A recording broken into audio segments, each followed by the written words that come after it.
Hey guys, welcome back with the F800GS. New year, new project, new parts to install, and we're gonna start with a new battery for our F800GS. Now, as always, if you fail me 3 times, you're out. The battery is being on the fritz, it doesn't hold the charge. It's time to replace it with an anti-gravity AT12BS. This is a lithium battery, also has a restart feature where in case the battery completely runs out of juice, it's gonna put itself in a sleep mode, and there is a button on top. Now on the F800GS, obviously you gotta get through this to get to the battery, but better make my way through this with my tools, whatever I got on the bike, than just get stranded somewhere. But enough with the chit chat, let's get on it.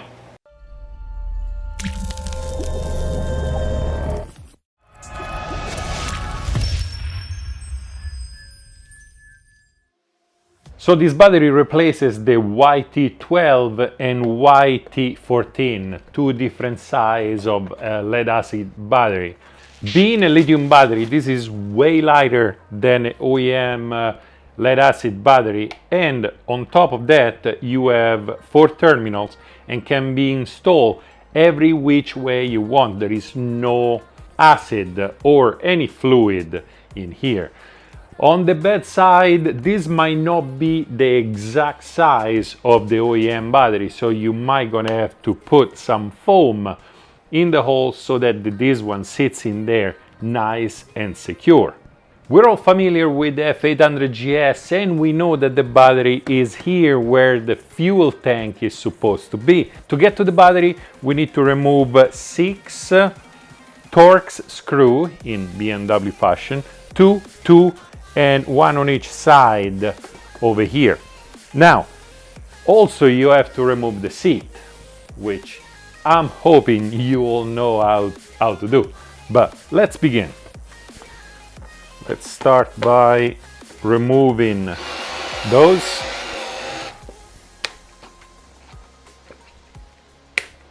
Lift the cover up, and remember that under the cover, if you have one of those, under the cover there's gonna be a connector.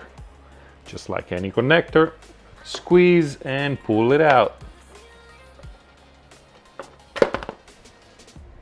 And let's just set it aside, and let's put this aside as well. So there is quite a bit of stuff wired into the battery over here. So I'm gonna disconnect the 2 connectors and pull the old battery out and see what we're working with. First thing to do is pull some of those wires off of it and putting it aside. As I said, I have quite a bit of stuff attached here.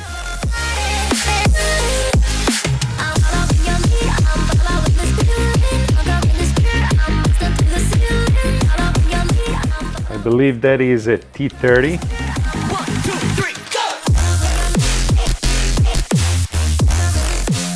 And let's pull the battery out. Ooh! Alright. The OEM is quite heavy compared to the new lithium battery, and it's also taller, thicker, at the same width, so victory on that front. And we have a plus on the right hand side. So let's get this thing apart. I'm gonna weigh them up and see the weight difference.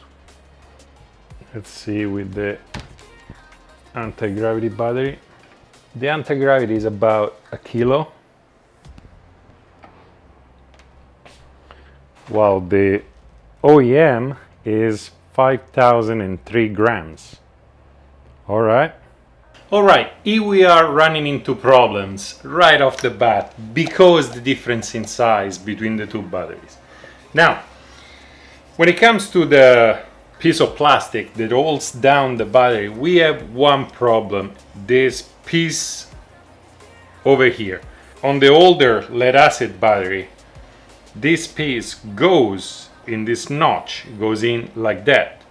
When it comes to the new battery is wider than this, but not as wide as this. So if you try to just put this back in without doing anything to it, it ends up bumping on the front of the battery, and if you push it forward to make it fit, at that point the holes do not align anymore. So there is only one solution, and it's to grind this down pretty much. I'm done grinding the battery holder over here. I removed maybe a 1/4 inch, probably 7-8 millimeters worth of it, and now I put foam under, in the back and up front. I use different density foam. I used this density, a little thicker and harder for the bottom and the front, and I use this one, which is a little softer, a little more malleable for the back. The battery is in there really secure, like it's really not moving, it's cradled with the foam. And at this point I don't even need to put anything more up top, because the OEM bracket fits perfect and keeps the battery down. So at this point I'm gonna start putting everything back together, and we'll see if the battery works. But before we do that, the new battery comes with new terminals. I'm gonna leave the rubber on top of the two terminals that I'm not gonna use, so the back ones over here, and I'm just gonna add them up front.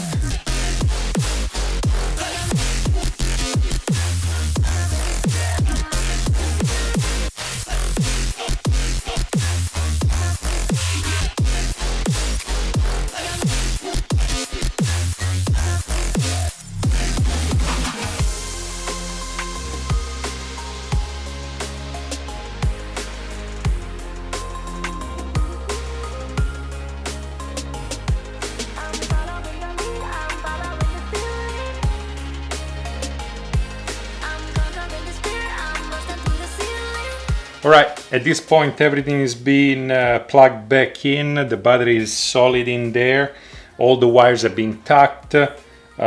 Before I close everything up, let's test it out, let's make sure it actually works.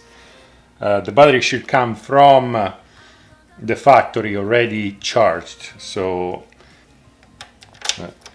key in, all sorts of good noises. All right.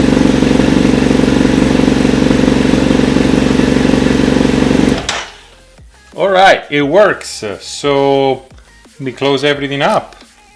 Okay, when we close everything up, remember to plug this back in.